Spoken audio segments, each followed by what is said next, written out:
I was working out of a co-working space in San Francisco last week, sitting right between two very different types of founders. On my left was the classic technical wizard. He looked exhausted, bragging to his partner about spending 4 months building a proprietary, complex backend from scratch. To him, the sheer difficulty of the code was the trophy. He kept saying, "This architecture is a fortress. Nobody can replicate this logic." On my right, there was a different founder. She wasn't writing a single line of code. She was just talking. She was prompting an AI model, iterating on design aesthetics, refining the brand voice, and tweaking the user journey. The engineer on the left actually rolled his eyes at her, whispering to his friend that she wasn't building real tech, just wrapping a GPT. To him, she was a tourist in his world. But then the reality check hit. By lunch, the engineer was still stuck debugging a server error. The woman on the right, she deployed a fully functional, beautifully polished app, ran a marketing test, and landed her first paying customer before finishing her coffee. That look of confusion on the engineer's face, that realization that his fortress of code had just been bypassed by someone moving at 100x speed, captures exactly what is happening to the global economy right now. We are witnessing a value inversion. The things we used to think were hard logic, coding, execution, are becoming free commodities. And the things we thought were soft, taste, judgment, and design are becoming the only moats left. If you want to survive the Great Divergence that Sequoia Capital is warning us about, you need to understand why the rules of the game have just been rewritten.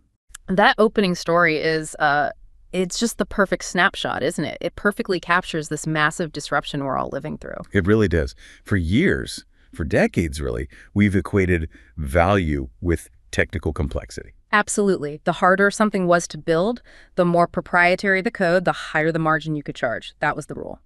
And now that entire foundation is cracking. It's more than cracking, it's being completely commoditized. That core resource, intellectual labor, which was once the most expensive and time-consuming part of any venture, is now being algorithmically synthesized. AI can spit out a pretty good average answer almost instantly. Whether that's code or a business plan or an architectural drawing. Exactly. And the moment that happens, the market value of simply providing that functionality, it just vanishes, almost overnight. So this is the core idea of the Great Divergence, this thesis that execution is now cheap, but judgment, strategic judgment, is priceless. The old rules are just broken. They are. But I have to push back a little on the premise here. I mean, doesn't this feel a little bit like other automation cycles we've lived through? How so? Well, we thought graphic design was dead when Photoshop came along. Or that all manufacturing jobs would vanish with robotics. The speed is obviously different, it's unprecedented, but why should we believe this value inversion, this idea that code is free and taste is premium, is a permanent structural shift and not just another massive but ultimately temporary shock to the system? That's the critical question, and I think the answer lies in the economic engine that's driving all of this. This isn't just another automation tool. This is the commoditization of intelligence itself. Okay. And that's really our mission for this deep dive. We're going to analyze this great divergence by looking at 3 huge, massive sectors that are at a crossroads. They either have to pivot or they risk, well, perishing. And those are? First, how luxury brands can possibly maintain their exclusivity in an age of mass replication. Second, how the global manufacturing engine, particularly China, pivots from just scale to genuine sophistication. From pure efficiency to something more. Exactly. And third, how professional services consulting, assistance, all of it, are being totally redefined by the rise of autonomous AI agents. At the end of the day, all of them face the same choice. Do you race to the bottom on cost? Or do you climb to the high ground of taste? Let's start with that engine then. You mentioned this paradox of abundance. What exactly is that? So AI creates an era where things that used to be scarce, like intellectual labor or complex code, are now suddenly abundant. And that just dramatically accelerates the commercialization cycle. What used to take years for a new technology to become mainstream Now it takes weeks or days. Yeah. But when you ask about what's really driving it, what's making technical execution feel, well, almost worthless, it really boils down to 3 very specific, very aggressive forces all hitting at once. Okay, let's break those down. What's the first one? The first is the explosion of high-performance open-source models. You have to remember, just a couple of years ago, the best large language models were the crown jewels of trillion-dollar companies. Right. Google, OpenAI, Meta, they were locked away. And they represented hundreds of millions of dollars in R&D and compute. But now you have models like Meta's Llama or Mistral or DeepSeek that are They're just out there. They're open Those source. capabilities are world-class. That's the key. This isn't just about sharing some code. It's about democratizing years of fundamental research. It means that exclusive, complex AI tech is now available to any developer anywhere. They don't have to reinvent the wheel. That, to me, seems like the single biggest threat to a traditional software company's moat. How so? Well, think about it. If you're a startup and you want to build, say, a niche financial analysis tool, you can now grab an open source model that's maybe 95% as good as the proprietary one that a huge bank spent 4 years and millions of dollars developing. Instantly. And suddenly that bank's massive investment isn't an asset anymore. It's a strategic liability. It's a high-cost structure they have to maintain. Exactly right. Any competitive advantage that was built purely on having a slightly better technical model it's evaporating in real time. Which brings us to the second driver, which just pours gasoline on the fire. Which is? AI is now packaged as a utility. Like electricity or water. Precisely. The big cloud giants, AWS, Google Cloud, Azure, they're wrapping these powerful models into incredibly simple API interfaces. So you don't need a team of PhDs in machine learning or a giant server farm to use this stuff anymore. Not at all. You just call an API, you pay for exactly what you use, and you integrate it into your product. It turns what was a massive science project into just another line item on your monthly cloud bill. It just craters the barrier to entry. So, okay, we've got world-class models available for free, and we have a zero-friction way to use them through APIs. That takes care of the two biggest historical barriers, right? Yeah. Development cost and deployment complexity. Right. But the third driver, the one with the hard numbers, that's the one that really seems to seal the deal on this value inversion. This is the financial shockwave. It's the sheer cost collapse in the computation itself. The cost of running AI models for what we call inference, that's the model actually doing its reasoning and giving you an output, has dropped by a staggering 99%. 99%. In just 12 to 18 months. Depends on the model, the hardware you're using, but that's the ballpark. It's hard to get your head around a cost deflation that rapid. To put that in context, imagine you're a SaaS company and your whole value proposition is generating, complex financial reports. Your main input cost is the model's reasoning time.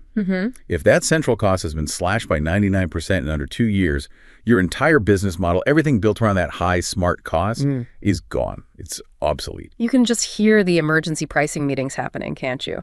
A tool that cost $1,000 a month to run last year now costs $10. And your competitors, the ones who start today, they can offer the same service for 90% less and still make the same profit margin.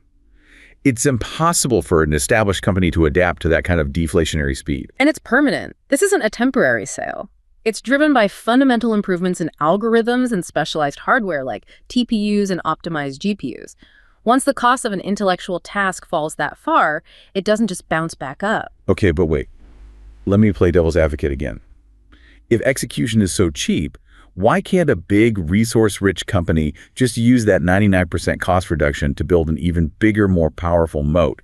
And what about proprietary data? The data question. Surely if a company has spent 20 years collecting a unique, high-quality data set, that's still an advantage, right? Even if the code to process it is free. Isn't proprietary data the new fortress? That is the last refuge of the traditional technical wizard, you could say. And it's a topic of a very vigorous debate right now. Data is still incredibly important, don't get me wrong, but its power as a moat is also shrinking. Why is that? 2 reasons. First, the AI techniques themselves are getting much, much better at getting great results from smaller, highly curated data sets.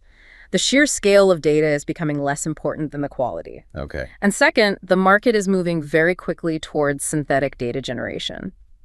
If I can use an AI agent to create millions of realistic, anonymized data points that perfectly mirror the statistical properties of your 20-year-old proprietary data set. My barrier to entry just collapsed again. It did. Yeah. And the advantage shifts. It's no longer about who has the data, but who has the judgment or the taste to ask the right questions of the data and to interpret the AI's output in a distinctive, valuable way. So these 3 factors, free models, utility distribution, and the 99% cost collapse, they lead to what you call the deflationary death spiral. It's the inevitable outcome.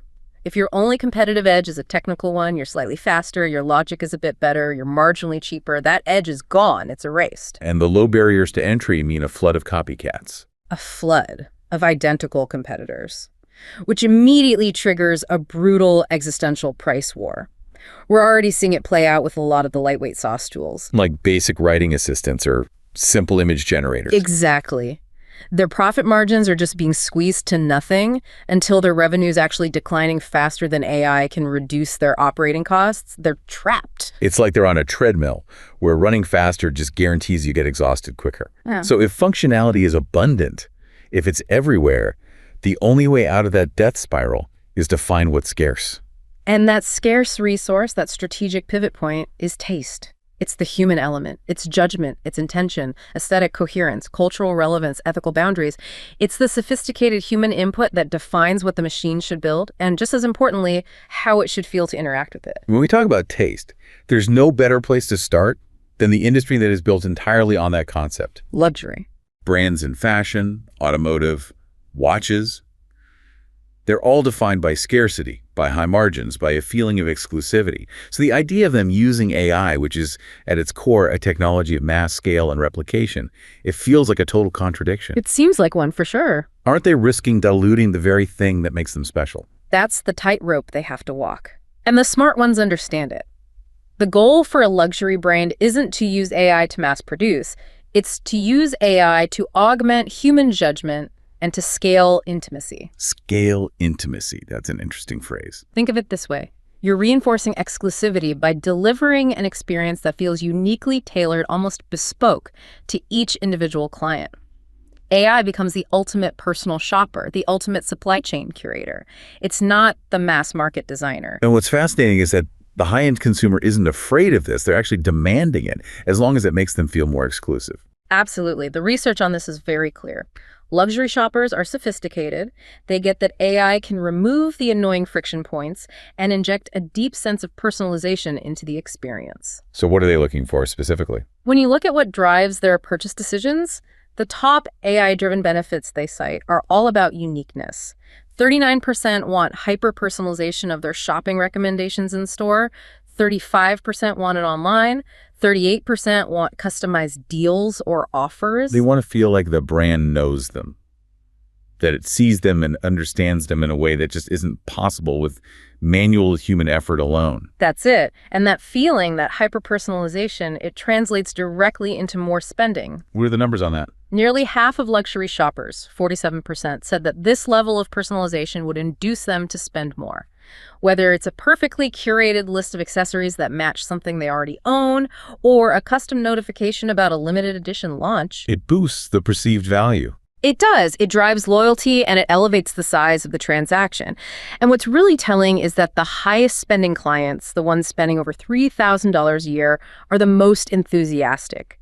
87% of them expressed interest in more AI integration. They expect a more unique experience, and AI is the only way to deliver that at speed and scale. Which brings us to what's really the gold standard case study here, LVMH. A conglomerate, right. Louis Vuitton, Dior, all of them. And their strategy is what they call quiet tech.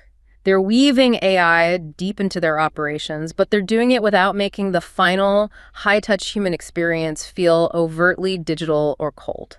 So how does that quiet tech strategy work in practice? It's really a dual-layered approach. Yeah. You use technology to perfect all the operations that support the human advisor, and you also use AI to help curate the aesthetic recommendations themselves. Okay, let's start with the customer-facing side. You're talking about their AI styling platform, Alta, right? Exactly. Alta is this fascinating blend of the algorithmic and the cultural. What does it do? It lets high net worth clients create these really detailed digital avatars of themselves and even digitize their entire existing wardrobes. The AI then makes recommendations. But not just, this shirt matches those pants. No, much more sophisticated. The recommendations are culturally aware. They factor in current trends, the season where the client lives, and all their past stated aesthetic preferences.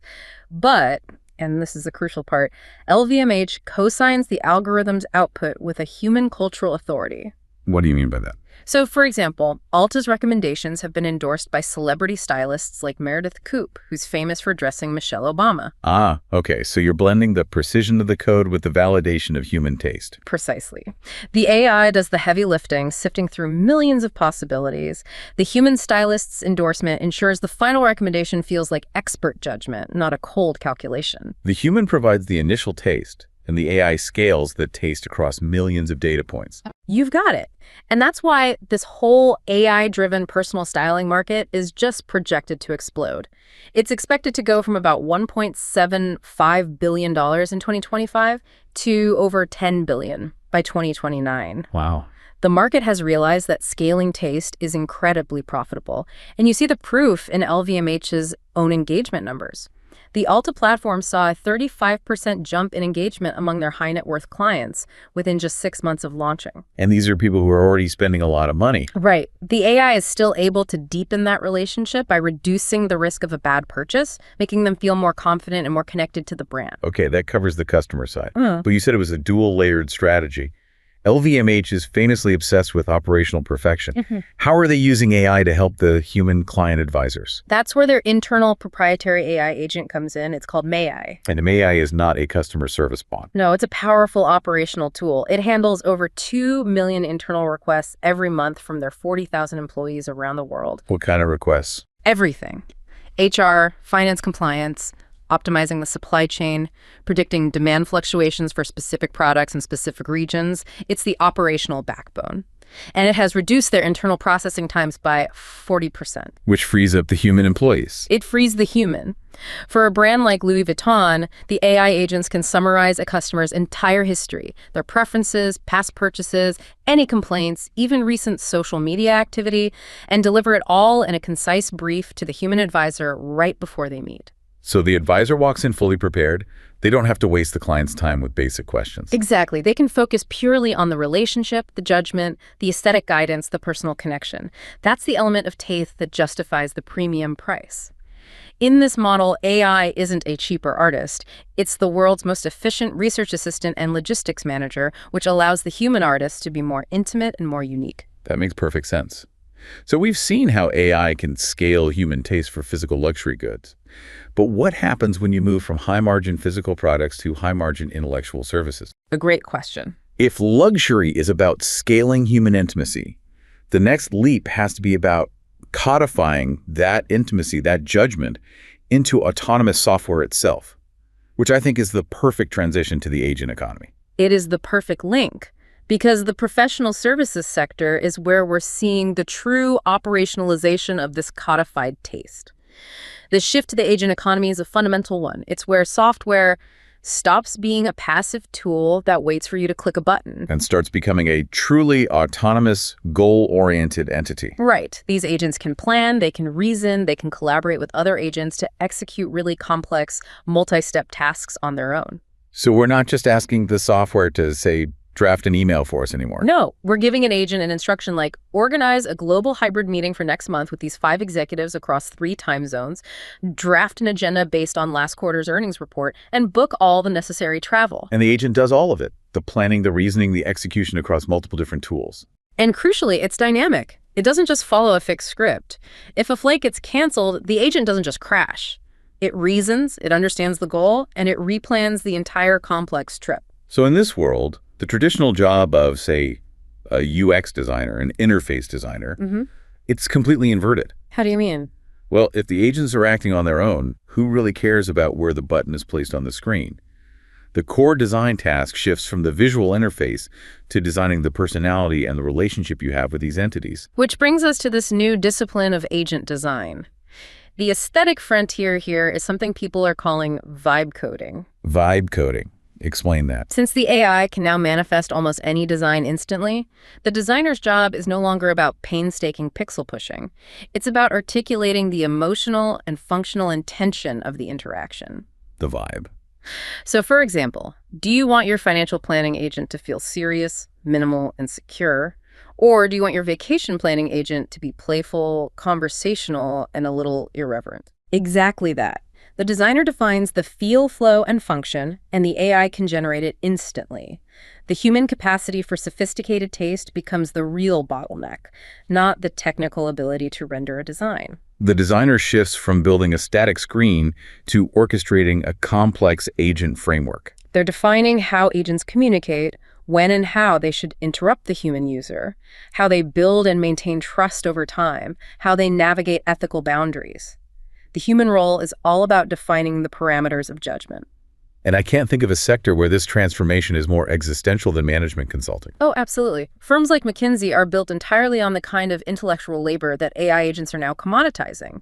Data analysis, information synthesis, drafting presentations. The threat is very real, and McKinsey's response seems to have been aggressive integration. Incredibly aggressive. They've deployed something like 12,000 internal AI agents for these high-volume tasks. 12,000? For things like drafting complex PowerPoint slides, summarizing thousands of pages of interview transcripts, even internally checking a consultant's logic and data citations. The vision from their global managing partner is telling. He said he wants one AI agent for every human the firm employs. That is a massive structural shift in how they do their work. And we're already seeing the impact on headcount, right? This AI reset is leading to workforce reductions. It is. The very structure of a client team is changing. In the past, a complex project might have needed a senior manager and, say, 14 human consultants doing all the analysis and drafting. And now? Now, that same project might only need 2 or 3 highly skilled human consultants who are supplemented by a team of AI agents doing the bulk of the analytical legwork. Which has to change the firm's entire value proposition to its clients. It does. The age of just delivering a beautiful but abstract PowerPoint presentation is over. Clients now expect immediate implementation, tangible outcomes. As one executive put it, the age of arrogance of the management consultant is over. The AI can deliver the pretty good average answer. It can produce the standard financial model or the generic industry summary.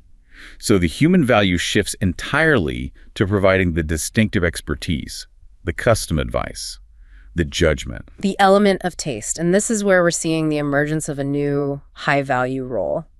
The agent architect. So this is someone who is designing the judgment itself. Let's take the story of Sarah, who was an executive assistant and then transitioned to being her firm's agent architect. Her job wasn't to train the AI on logic. It was to train it on the unwritten rules of business taste and social capital. Okay, give me a concrete example. What's the difference between an agent that's just efficient and one that's tasteful? So an autonomous agent focused purely on logic and efficiency was tasked with scheduling a really high-stakes merger negotiation between 2 CEOs. Okay. It analyzed both their calendars, found a 4-hour gap, and scheduled the crucial meeting for 5 a.m.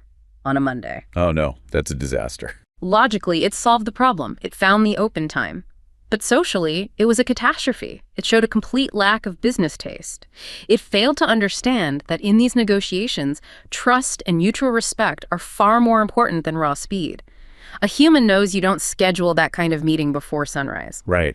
So Sarah's job as the agent architect was to program the agent's persistent identity to understand that nuance. She didn't just add a rule like don't schedule meetings before 8 a.m. She trained it on the firm's cultural norms. Trust is a higher priority than speed, or always offer the human executive the most socially advantageous time slot first. She was curating its judgment. She was curating its judgment so that interacting with the agent felt like dealing with a trusted, tasteful human partner, not a cold algorithm just optimizing for throughput. And that is the very definition of taste being codified into an autonomous system. That's a profound shift. It means the most valuable professional skill isn't technical execution anymore.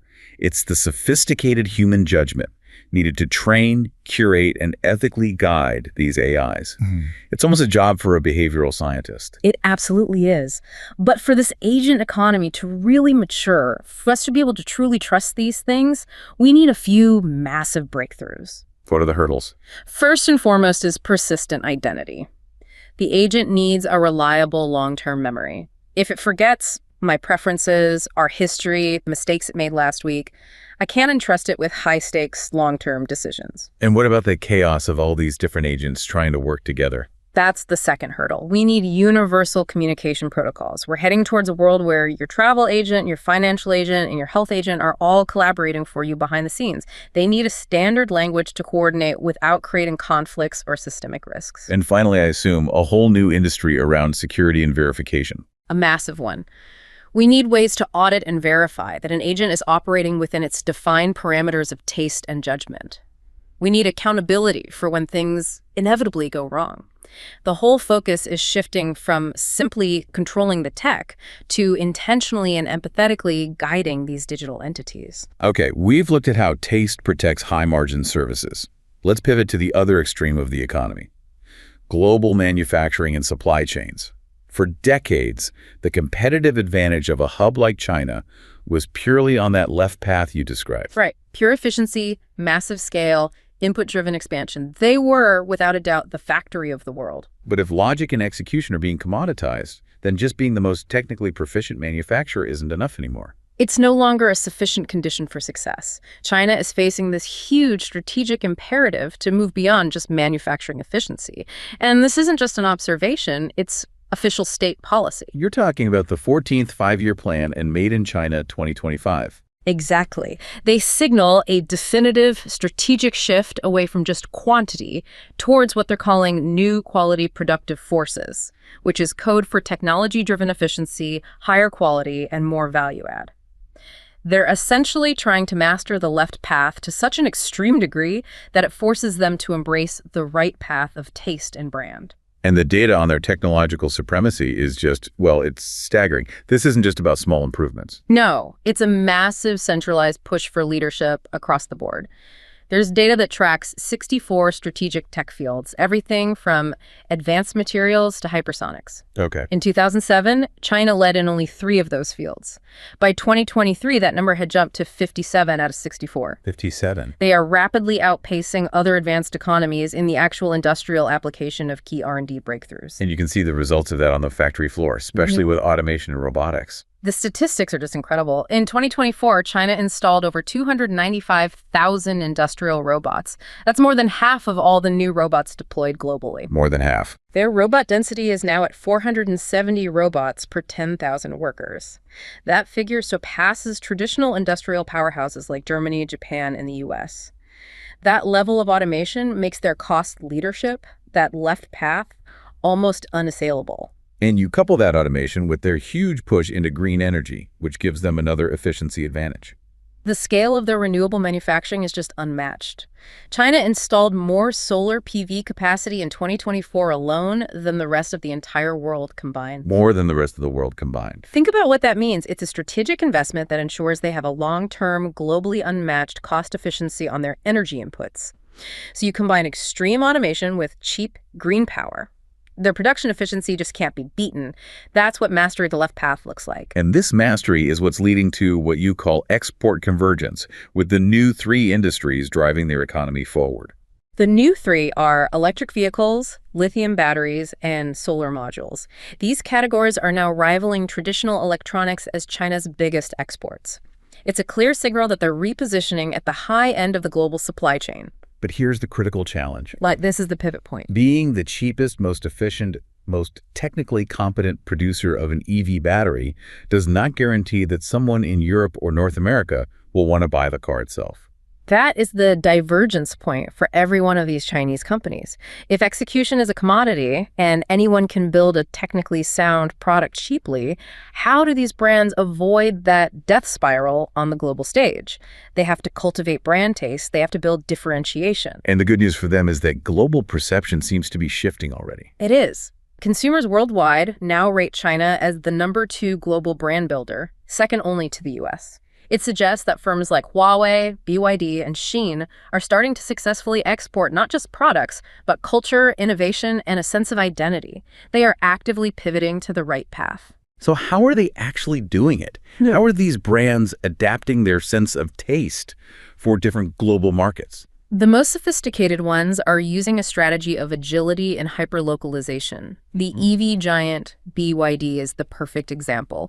They understand that a global car can't be a one-size-fits-all product. Right. So when they launched in Norway, they didn't just ship the standard model. They customized it with heated seats and enhanced battery thermal management, features that are critical for reliable performance in a cold Scandinavian climate. They tailored the product taste to the local need.